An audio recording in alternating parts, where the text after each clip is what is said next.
어제 우리는 성전이라는 주제로 말씀의 은혜를 나눴습니다. 구약에서 성전의 영광이 힘있게 드러나는 그 장면이 하나 나오는데요. 모세가 순종하여서 성막을 다 만들고 나서 하나님이 힘차게 임하는 장면이 그 장면입니다. 출애굽기 40장 34절 이하, 즉 출애굽기 마지막 절의 내용들인데요. 거기 보면 구름이 회막에 덮이고 여호와의 영광이 충만함에 모세가 회막에 들어갈 수 없었다라고 이렇게 말하고 있습니다. 그리고 나서 또 말합니다. 구름이 회막 위에 덮이고 여호와의 영광이 성막에 충만하였으며, 이 말씀이 두 번 반복되고 있습니다. 성막에 하나님의 임재가 충만했다라고 말합니다.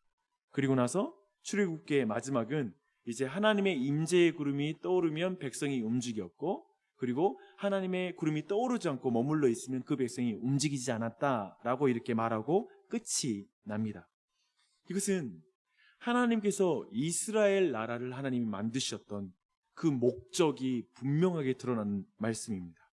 하나님의 임재로 충만하여 하나님과 동행하는 나라, 하나님의 말씀에 순종하는 나라, 그게 바로 하나님이 태초에 인간을 만드신 이유이고요, 이스라엘 백성을 지으신 목적이에요. 부르신 목적이에요. 지금도 우리를 부르신 목적은 변함이 없습니다.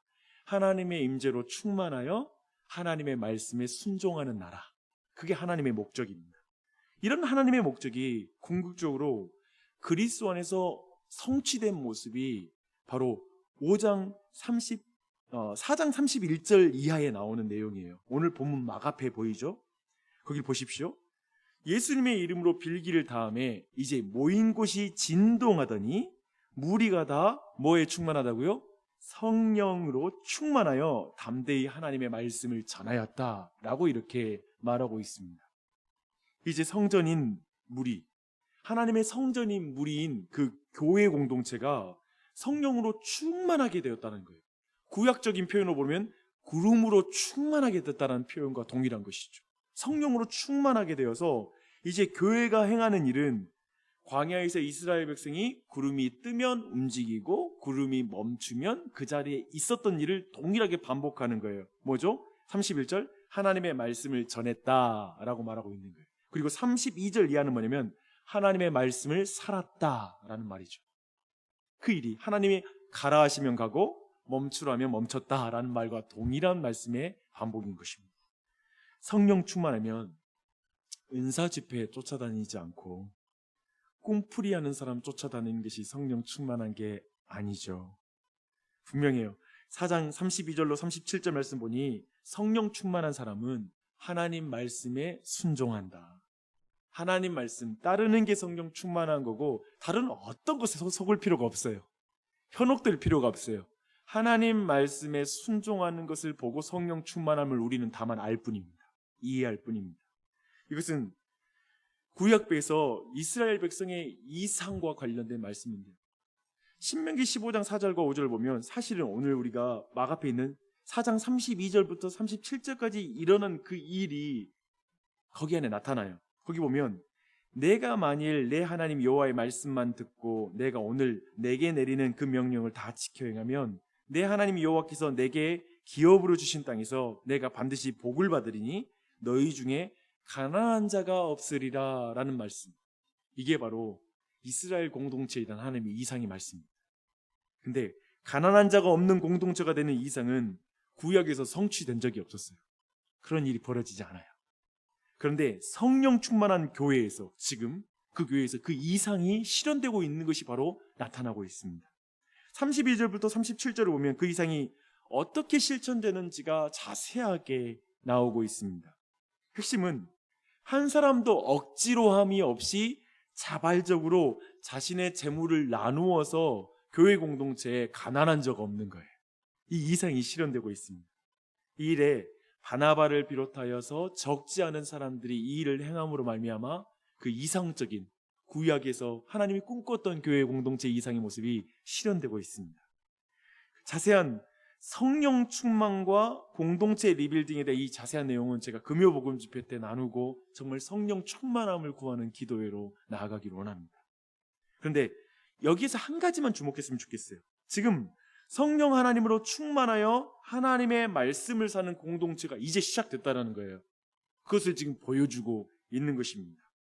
구약의 역사에서 이것이 하나님이 이스라엘 나라를 향한 그 하나님의 이상이었다는 것을 잘 아는 사람이라면 아마도 오늘 이 본문에 도착했을 때 드디어 그 공동체가 이루어졌다라고 말할 수 있는 부분이 이 부분입니다. 간절히 그 하나님 나라의 이상이 이 땅에서 실현되는 걸 보기를 원했던 사람의 눈에는 드디어라고 말하는 장면이 오늘 본문이에요. 막 앞에 나타나는 장면입니다. 그런데 이때 이 대열에 참여한 또 다른 한 부부가 있었습니다. 아나니아와 삽비라 부부가 드디어 등장합니다. 그들도 소유의 땅을 팔았고요, 일부의 돈을 사도들에게 가져와서 바칩니다. 그런데 땅을 팔고 그 일부를 바치면서 전부를 바친다라고 속여서 나아가는 장면을 보게 됩니다. 그들의 마음은 성령님으로 충만한 게 아니라 성경의 표현을 보면 사탄으로 충만했어요. 거짓으로 충만했고 아마도 그 마음에 다른 야심으로 충만했던 것 같습니다. 그것은 뭐냐면 그들이 속이려 했던 것은 바나바처럼 명성을 얻고 싶어하는 마음은 있고, 즉 다 바쳐서 칭찬받고 싶어하는 마음이 한편에 있고, 또 한편으로는 이것을 바치는데 아까운 마음이 그 마음에 있는 거예요. 그렇기 때문에 그는 거짓말해서 이렇게 속였던 것으로 보입니다. 결국 성령 충만하지 못하고 도리어 성령을 속였다라는 그 베드로의 말 앞에 둘 다 즉사하고 맙니다. 정말 무서운 이야기입니다. 그렇죠? 생각해보면 정말 끔찍한 이야기예요. 특히 남편에게 어떤 일이 일어났는지 모르고 주의 영을 시험하는 삽비라가 남편을 장사한 이들의 손으로 다시 메어져서 장사가 되는 이 장면은 이게 정말 신약에 있는 내용 맞아? 라고 우리로 하여금 우리 눈을 의심하게 만드는 그런 장면입니다. 이 일이 가져온 결과는 11절입니다. 온 교회와 이 일을 듣는 사람들이 다 크게 두려워하니라 라고 말합니다.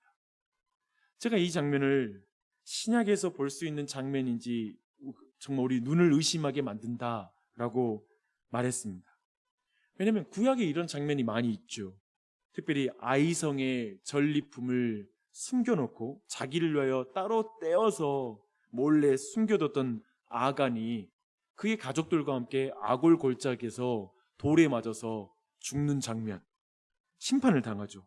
그 일과 전혀 차이가 없어 보이기 때문에 그렇습니다. 그래서 어떤 사람들은 되게 구약의 하나님, 신약의 하나님 나누면서 신약은 사랑의 하나님 생각하면서 어쩌면 이 본문을 어색하게 생각할 수 있습니다. 그렇다면 우리에게 이 아나니아와 삽비라의 이야기가 사실상 당혹스러운 이유가 무엇인지 우리가 한번 생각해 봐야 됩니다. 여러 가지가 있겠지만 지금 사도행전을 쭉 읽어온 사람에게 갑자기 툭 튀어나온 이야기처럼 이 본문이 도드라집니다. 방금 본 것처럼 바로 앞에 성령 충만한 공동체의 그 달달한 이야기가 나오잖아요. 은혜로운 이야기가 나오잖아요. 사실 또 이 이야기에 이어서 5장 12절 이하의 내용도 성령 충만한 교회에 정말 아름다운 미담, 능력의 사역들이 그대로 바로 이어집니다. 그런 의미에서 지금 초기에 그 성령 충만한 교회의 아름다운 이야기가 앞뒤로 이어지는데 그 사이에 갑자기 너무나 어두운 이야기가 그 안에 끼어 들어가는 것 같아서 우리로 하여금 좀 당혹스럽습니다. 이런 당혹스러움을 이해하려면 또한 현대인의 감성을 좀 더 이해할 필요가 있어요. 우리가 이 감성에 영향을 받고 있는데요. 지난 주일에도 제가 이런 이야기 나눴죠. 지금 이 시대에 유행하는 신관념은 뭐냐면 신은 사랑이다라는 관념입니다. 신은 사랑이다. 여기에 우리가 영향을 받고 있어요. 그래서 우리는 성령님은 그저 달달한 이미지로 우리가 그 성령 하나님을 많이 만나게 됩니다. 그 틀렸다는 말 아니에요. 예를 들면 우리는 따스한 성령님 마음으로 보내, 이렇게 성령 하나님은 따뜻하고 위로해 주시는 그 느낌을 가져요. 그렇죠? 근데 그 따뜻한 성령님을 어떻게 두려워하는 마음을 가져야 되는지, 오늘 말씀의 결론, 성령 하나님을 속였다라는 것 때문에 사람이 죽어나가기 때문에 그 성령 하나님을 심판주로 이해하고 있거든요. 근데 그런 의미에서 성령 하나님을 어떻게 심판주로, 두려운 분으로 이해해야 되는지 그 감정이 연결이 되지가 않습니다. 약간 오늘 본문은 너무 좋고 따뜻한 하나님이 아주 한 가지 아주 사소한 문제로 버럭 화를 내면서 변덕을 부리는 하나님처럼 보여요. 그렇죠? 앞뒤로도 그렇고 갑자기 하나님을 우리는 그렇게 느끼지 않잖아요. 갑자기 화를 내는 그런 하나님으로 느끼지 않는데 그렇게 비춰주는 본문입니다. 초대교인들 입장에서도, 지금 초기의 교인들 입장에서도 성령 충만한 공동체 안에서 구약의 이상이 지금 실현되는 걸 경험하고 있잖아요. 그런데 그런 허니문과 같은 시간을 막 보내고 있는데 갑자기 너무 당혹스러운 사건이 지금 끼어든 거예요. 그리고 사람들 알고 갑자기 두려워하는 마음. 이제 뭐 구약의 시대는 다 떠난 것 같고 한데 갑자기 심판이 일어나니까 너무 깜짝 놀라운 일을 경험하고 있다라는 것입니다. 근데 이 본문 사실 이해하기 어렵죠. 그런 의미에서 이 본문을 보면서 교회에 보면 독특하게 해석하는 걸 좋아하는 사람들이 많아요. 어떤 말씀 듣거나 성경 볼 때 그렇게 좋아하는 이들이 있을 수 있는데요. 그들 아마도 아니 조금이라도 바친 것이 가상하지 않은가요? 전혀 바치지 않는 사람들 오늘날 너무나 많은데 라고 말하면서 아마도 아나니아와 삽비라에게 동정론을 펼치면서 갑자기 말씀 은혜 나눔 시간에 꼭 그렇게 이야기하는 경우를 보게 돼요. 그렇죠? 그렇게 말하게 되는 본문이기도 해요. 쉽게 말해 오늘날의 기준, 자신의 기준으로, 자신의 신앙생활의 기준으로 볼 때 아나니아와 삽비라는 잡범에 지나지 않는데 하나님이 사형이라는 선고를 내리니까 이건 너무 죄에 합당치 않게 너무 강하게 형벌 내리는 거 아닙니까? 라고 생각하는, 좀 하나님이 과한 형벌을 내렸다라고 느껴지는 본문이 되는 것이죠. 더하여 오늘날의 신앙 현실에서 이런 일은 비일비재하게 반복될 뿐만 아니라 이런 일이 일어난다고 해서 오늘날 교회에서 죽는 그런 심판은 벌어지지 않잖아요. 그런 의미에서 오늘 이 본문은 사실상 우리에게는 너무나 느낌이 먼 본문이 되는 것입니다. 그냥 그런 의미에서 이 내용 깊이 보지 않고 그냥 넘어가요. 잘 이해하지 못하고 넘어가는 본문 중에 하나가 오늘 이 본문입니다. 그런데 그런 식으로 넘어가면 이 사건의 핵심을 다 놓쳐버립니다. 그리고 정말 우리가 바른 신앙 안에 서기 힘듭니다. 이 사건은 분명 지금 양적으로 교회가 급성장하고 있는 초대교회의 정신을 번쩍 들게 만든 사건으로서 지금 위치하고 있습니다. 성령의 역사가 왕성한 곳에 사탄의 역사, 마귀의 역사도 왕성하다는 걸 분명히 보여주고 있습니다. 이것을 지금 초기부터 하나님이 강력하게 경고하고 있는 거예요. 그리고 하나님이 그 심판 가운데 경고하고 있는 것입니다. 교회의 사람들이 점점 많아지면 어떤 일이 벌어지나요? 대가를 지불하지 않고 영예를 가지고 싶어하는, 명성을 갖고 싶어하는 사람들이 교회 안에 또한 생겨납니다.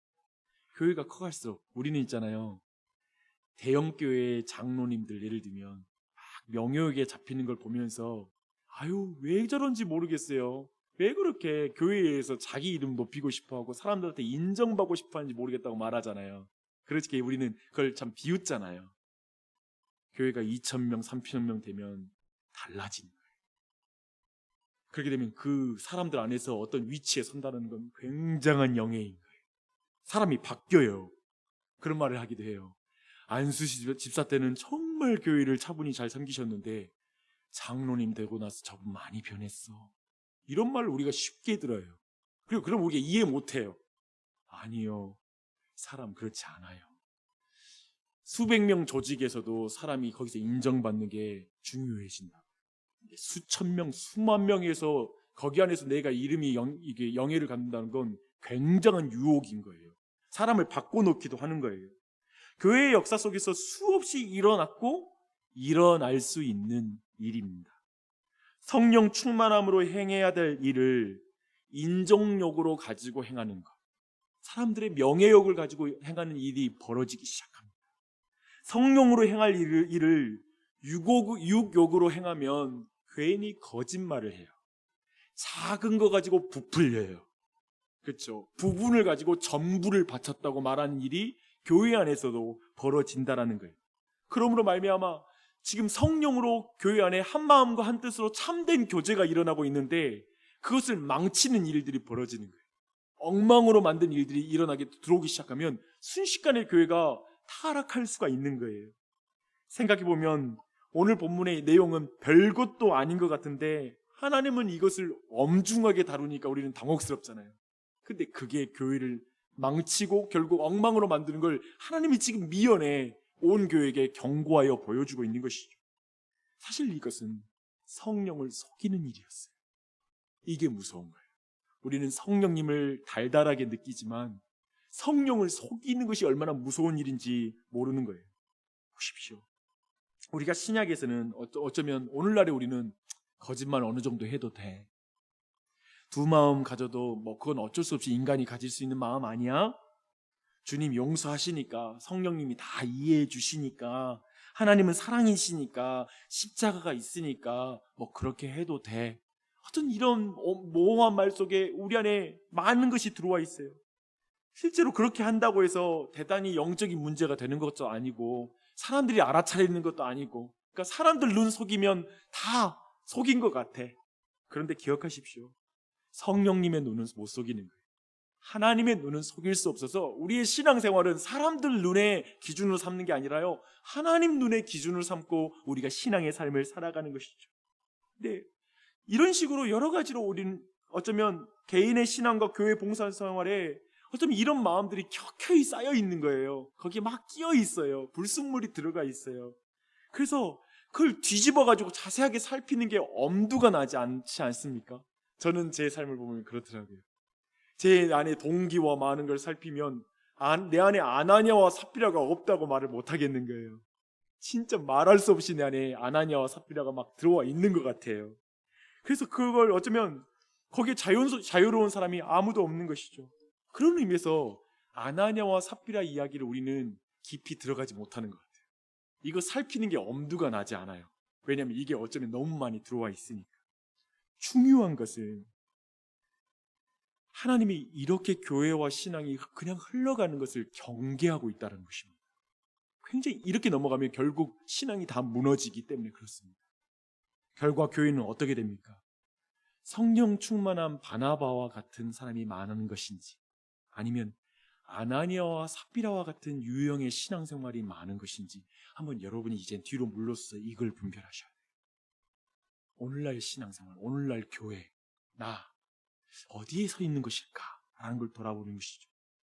성령 충만함을 구하면서 신앙 양심을 저버리는 듯한 신앙생활하는 삶은 없는지, 거짓말을 잘하는 것, 희생 없이 보상을 얻으려고 하는 것, 명예욕에 사로잡히는 것, 성령 충만함으로 하나님의 뜻을 자발적으로 이루는 그 공동체로부터 멀어져 있는 모습이 우리 안에 많이 있지는 않는지, 그런 의미에서 거기에서 다시 우리가 신앙의 이상을 회복하는 자리로 나아가는 게 신앙의 리빌딩인 줄 믿습니다. 그렇죠? 우리가 리빌딩 60일 가운데 정말 기도해야 될 건 뭐냐면, 주님, 제가 정말 아나니아와 삽비라와 같은 모습은 내 안에 없습니까? 여러분, 자신 앞에 그 모습을 보는 것을 부끄러워하지 마세요. 그걸 싫어하지 마세요. 제가 보니까요, 은혜 받은 사람은 내가 죄인인 것을 보는 걸 두려워하지 않아요.